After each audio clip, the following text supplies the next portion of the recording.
जय हिंद साथियों, आप सभी को मेरा प्यार भरा नमस्कार। मैं मुकेश यादव, मैप टारगेट से। और आज हम लोग पढ़ेंगे कक्षा 9th की मैथ एक्सरसाइज हमारी है 7.2 का क्वेश्चन नंबर 4। यदि हम बात करें तो पिछली क्लास में जो है वो हमने इस एक्सरसाइज का क्वेश्चन नंबर 3 तक हम लोगों ने कंप्लीट कर लिया था। और आज हम लोग समझने का प्रयास करेंगे क्वेश्चन नंबर 4। तो क्वेश्चन नंबर 4 के स्टेटमेंट को एक बार रीड करते हैं और देखते हैं कि क्या कहा जा रहा है। करा त्रिभुज ABC एक त्रिभुज है। तो हमारे पास एक त्रिभुज था जिसका नाम था ABC। इस तरीके से ABC इसका नाम है। करा ABC एक त्रिभुज है। आगे समझते हैं। ABC एक त्रिभुज है जिसमें AC और AB पर खींचे गए शीर्षलंब। तो हमने कल बताया था कि शीर्षलंब होता क्या है। शीर्ष से खींचा गया लंब को जो होता है वो शीर्षलंब होता है। तो करा है कि भुजाओं जिसमें AB और AC पर AB पर भी शीर्षलंब खींचा गया है और AC पर भी खींचा गया है। तो जो AC पर खींचा गया है उसका नाम है BE और जो इस AC पर खींचा गया है उसका नाम है CF। ठीक, तो करा है क्या समझिएगा। AC और AB पर खींचे गए शीर्षलंब BE और CF बराबर है। इस बार यदि हम बात करें, ये जो शीर्षलंब है ये आपस में क्या है, बराबर है। तो करा कि दर्शाइए कि यानी सिद्ध करना है कि ABE त्रिभुज सर्वांगसम त्रिभुज ACF और AB बराबर दिखाना है AC। तो यदि हम बच्चे बात करें तो ये चौथा प्रश्न सेम टू सेम तीसरा ही प्रश्न है। थोड़ा सा अंतर है, नहीं सेम प्रश्न जैसे मैंने कल बताया था, जो बताया था वही प्रश्न आज भी है। तीसरा ही प्रश्न है, थोड़ा सा अंतर है। ये देखो आकृति सेम टू सेम वही दी गई है, अलग से कोई आकृति नहीं बनाया अलग से आकृति, वही आकृति है, बस थोड़ा सा कथन को चेंज कर दिया है, बस और कुछ किया नहीं है। तो मैं दोनों आकृतियों को अलग अलग बना देता हूँ ताकि आप सबको स्पष्ट रूप से दिखने लगे। हालांकि कल हमने बनाया भी था।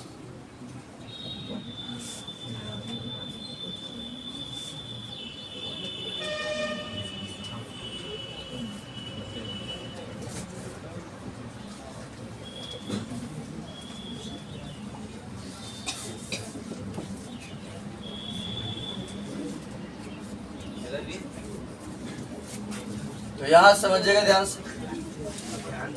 एक त्रिभुज हमारा ये हो गया ABE जो हमको सर्वांगसम दिखाने के लिए कह रहा था, हमने अलग से बना दिया। दूसरे की बात करें तो हमारा है ACF।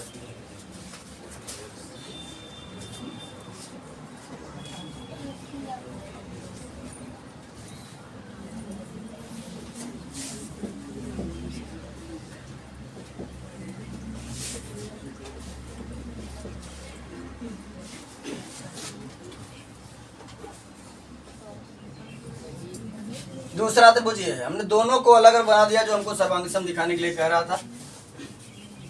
यहाँ समझिएगा, अगर मैं बात करूं तो ABE हमारा इधर वाला त्रिभुज है और ACF हमारा उधर वाला त्रिभुज है। सेम दोनों कल यही दोनों त्रिभुज हमने कल भी लिया था, सेम यही प्रोसेस था और कुछ अलग था नहीं। उसके बाद यहाँ समझिए, अगर इधर 90 अंश है, इधर कितना होगा, यहाँ हो जाएगा 90 अंश। और अगर यहाँ 90 अंश है तो यहाँ कितना होगा, 90 अंश। यानी ये वाला कोण भी कितना हो जाएगा।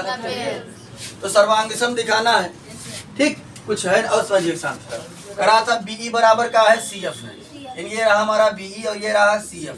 BE और CF आपस में का है, बराबर। अब इसको दिखाना है सर्वांगसम, कोई कठिन काम नहीं है। अगर इसको सर्वांगसम दिखाना चाहे समझिए कि बच्चे ध्यान पूर्वक बताने क्या वाला एकदम सेम प्रश्न है, थोड़ा सा कथन चेंज किया है, बाकी है सेम। देखो ये भुजा इस भुजा के बराबर, मौखिक समझ लेते हैं। BE बराबर का है CF। ये कोण कितने अंश का, 90। ये कोण कितने, ये भुजा इसके बराबर, ये कोण इसके बराबर, कोण एक क्या है, सर्वांगसम हो गया। एकदम सेम टू सेम वही प्रश्न है। कल अगर बात करें हम तो कल ये और ये भुजा बराबर दिया था, है ना। और आज ये ना ये और ये बराबर न देकर ये और ये बराबर दे रहा है। और आज कह रहा है कि दिखाई ये और ये आपस में का है, बराबर। कल हमको ये दे करके ये सिद्ध करने के लिए कहा था और आज ये दे करके ये सिद्ध करने के लिए कह रहा है। ठीक, हल्का फुल्का चेंज किया है, बाकी सेम प्रश्न वही है। तो चलिए हम लोग सर्वांगसम दिखा देते हैं। त्रिभुज ABE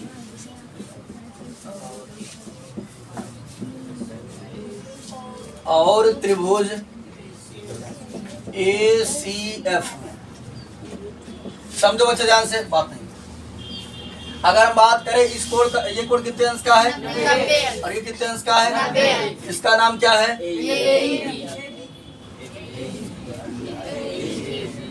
एंगल एंगल का नाम लेना हमने अच्छे से सिखाया है कि जिसकी हम बात करें वो बीच में रहे, चले चाहे जिधर से हम, ठीक। इसका नाम बताओ। Angle AFC। रीजन क्या देंगे? प्रत्येक कोण 90।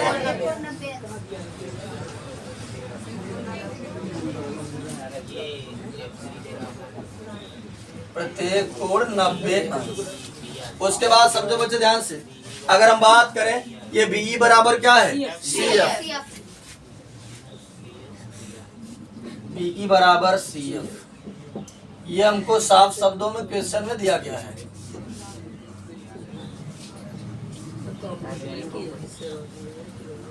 उसके बाद देखो, एक कोण मिल गया, एक भुजा मिल गई। अब एक कोण मिल जाए, एक भुजा मिल जाए, तो कोण हमको साफ शब्दों मिल रहा है। एंगल हमारा जो है दोनों में क्या है? उभयनिष्ठ है। एंगल A उभयनिष्ठ है। अब हम जानते हैं यदि किसी त्रिभुज दो कोण और एक भुजा बराबर हो जाए तो त्रिभुज क्या हो जाता है? सर्वांगसम हो जाता है। आसानी से लिख देंगे त्रिभुज ABE सर्वांगसम त्रिभुज, त्रिभुज AC कौन नियम से? एंगल साइड एंगल AS से।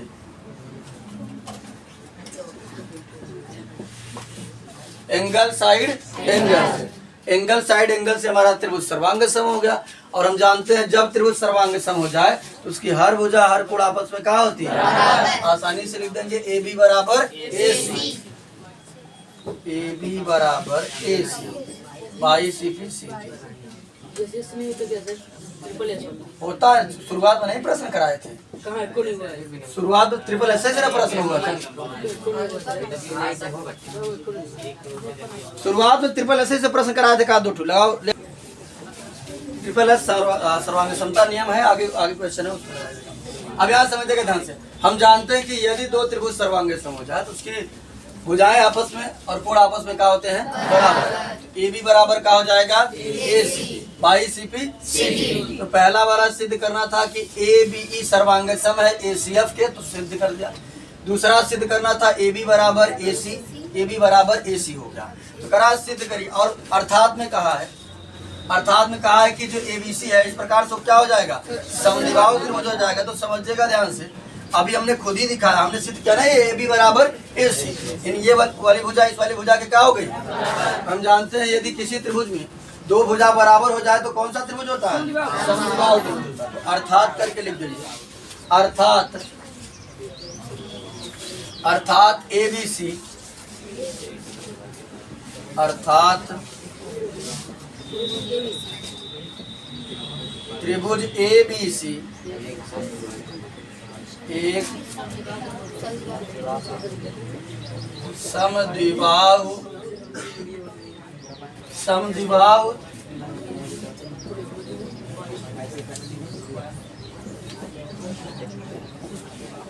त्रिभुज है। तुम्हारा क्या होता है? सिद्ध होता है। सेम प्रश्न वही है जो कल वाला था।